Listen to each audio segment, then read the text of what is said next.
નમસ્તે મિત્રો, હું doctor Shivam Pandya, consulting cancer surgeon at Shalby hospital. Mainly મારું કામ હેડ એન્ડ નેક કેન્સર એટલે કે મોઢાના અને ગળાના કેન્સરમાં છે. તો આજે આપણે વાત કરીએ કે મોઢાના કેન્સરના ઓપરેશન પછી રિહેબિલિટેશન અને રિકન્સ્ટ્રક્શન કેવી રીતે થાય છે. સાદી ભાષામાં કહીએ તો તમે જ્યારે કોઈ પણ કેન્સરનું ઓપરેશન કરો, એક ખાડો બને છે મોઢામાં. એ ખાડો આપણે પૂરવો પડે છે, એને રિકન્સ્ટ્રક્શન કહેવાય. હવે આના બ્રોડલી જોવા જઈએ તો બે ટેકનિક છે. પહેલી ટેકનિક એ છે કે જેને ફ્રી ફ્લેપ કહેવાય છે, એટલે કે શરીરના બીજા ભાગથી એક ચામડી કે માંસ કે હાડકાનો ટુકડો લઈને તમે એ મોઢામાં બેસાડો અને એનું રિકન્સ્ટ્રક્શન કરો. આ એક એડવાન્સ્ડ પ્લાસ્ટિક સર્જરીની ટેકનિક છે અને આના માટે ખાસ ટ્રેન્ડ પ્લાસ્ટિક સર્જન આવતા હોય છે.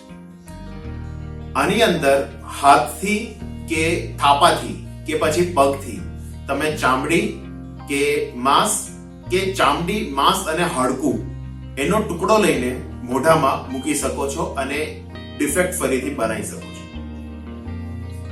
આની અંદર એકદમ નાના નાના લોહીના વેસલ હોય છે, જે નળી હોય છે, એના આપણે ટાંકા લઈએ છીએ, જેને માઇક્રોવાસ્ક્યુલર સર્જરી કહેવાય છે. તો આ એક એડવાન્સ પ્લાસ્ટિક સર્જરી છે અને ઓરલ કેન્સરની સર્જરી પછી આઈડિયલ રિકન્સ્ટ્રક્શન આ હોય છે અને ફ્રી ફ્લેપ કહેવાય.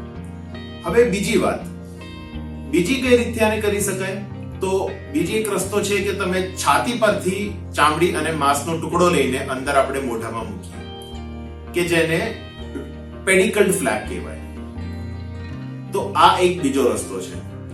અને નાના નાના જો ખાડા હોય તો કપાળ પરથી કાં તો નાકની પાસેની જે ચામડી હોય, જેને નેઝોલેબિયલ ફ્લેપ કહેવાય છે, એ અંદરથી ઘુમાઈને લગાવી શકાય છે.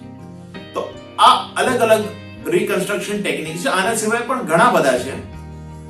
એટલે જે મોઢામાં જે ખાડો પડે એ પૂરવા માટે આટલી ટેકનિક્સ આપણે યુઝ કરીએ છીએ. હવે બીજી વાત, ઓપરેશન પછી દર્દી એની નોર્મલ જિંદગી જીવવાની કેવી રીતે શરૂ કરી શકે, જે ભાગને આપણે રિહેબિલિટેશન કહીએ છીએ. આના માટે જરૂરી છે કે દર્દી એક નોર્મલ રીતથી ખાય, પીવે, બોલે, હરે ફરે. એક પ્લાસ્ટિક સર્જરી કર્યા પછી એને રોજ આવતા કમસે કમ 4 થી 5 દિવસ લાગે. એના પછી ધીમે ધીમે અમે લોકો દર્દીને મોઢેથી પાણી પીવડાવવાનું શરૂ કરીએ છીએ અને સ્લોલી એમને બોલવાની પ્રેક્ટિસ પડાવીએ છીએ. આના પછી જ્યારે આપણે રજા આપીએ, ઘરે જઈને એમને રેગ્યુલર બોલવાની પ્રેક્ટિસ કરવી પડે.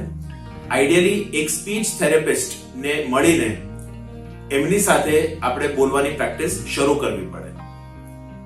એના સિવાય શોલ્ડર ફિઝિયોથેરાપી એટલે કે ખભાની કસરત જરૂરી છે, કેમ કે ઓપરેશનના વખતે અમુક નસની ઉપર થોડુંક ડેમેજ બી થઈ શકે કે જેના લીધે તમારો ખભો સ્ટીફ થઈ શકે.